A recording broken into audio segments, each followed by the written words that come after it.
Could this be the guitar that changed the course of rock history? In the bustling dockside city of Liverpool, Harold Harrison went out to buy his son a harmonica, but came back instead with this guitar. George Harrison took to the guitar with relish and set about learning a few chords. As fate would have it, 6 months later, George would meet a lad named John Lennon, and the fate of rock history would take an unavoidable turn for the better.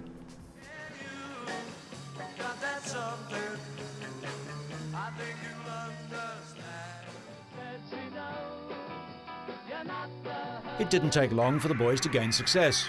1962 saw John, Paul, George and Ringo sign their first major contract. Things were about to get a whole lot wilder. By 1963, Beatle mania had officially hit the UK. Girls screamed in hysterics as the Fab Four strutted their stuff on stage.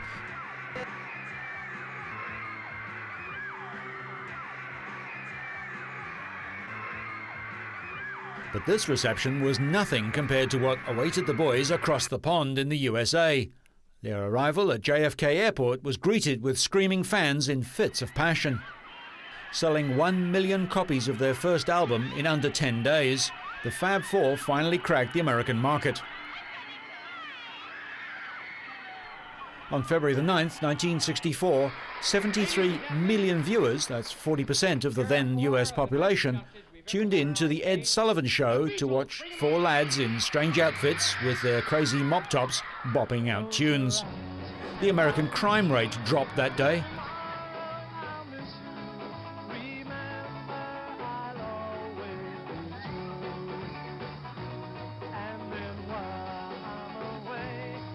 And shortly, the Beatles occupied the top 5 spots on the American charts, a record that is yet to be broken.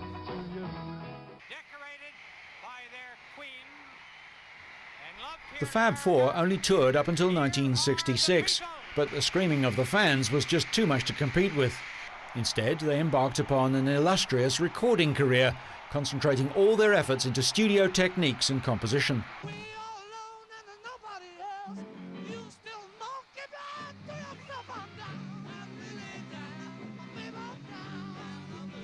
The 1967 album Sgt. Pepper's Lonely Hearts Club Band is often cited by many music aficionados as being the first and perhaps best rock concept album. Songs such as Lucy in the Sky with Diamonds, Strawberry Fields Forever and I Am the Walrus marked the psychedelic period in the band's social history.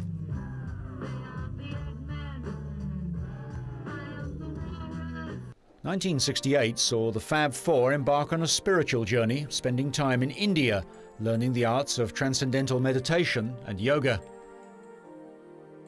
But things did not remain blissful for long. Later that year, Thomas Murray had the great fortune to photograph the group as they went around London for the day. According to Thomas, the group were in high spirits. But unfortunately, this was one of the last times the group would be together to be photographed, all in the name of fun. John, Paul, George and Ringo were drifting apart. The death of their manager and the intensity of John's new relationship with Japanese artist Yoko Ono are often cited as the main reasons for the group's demise. By 1970, Paul McCartney made the move to dissolve the 10-year partnership. Unfortunately, the Beatles were never given the chance to reunite.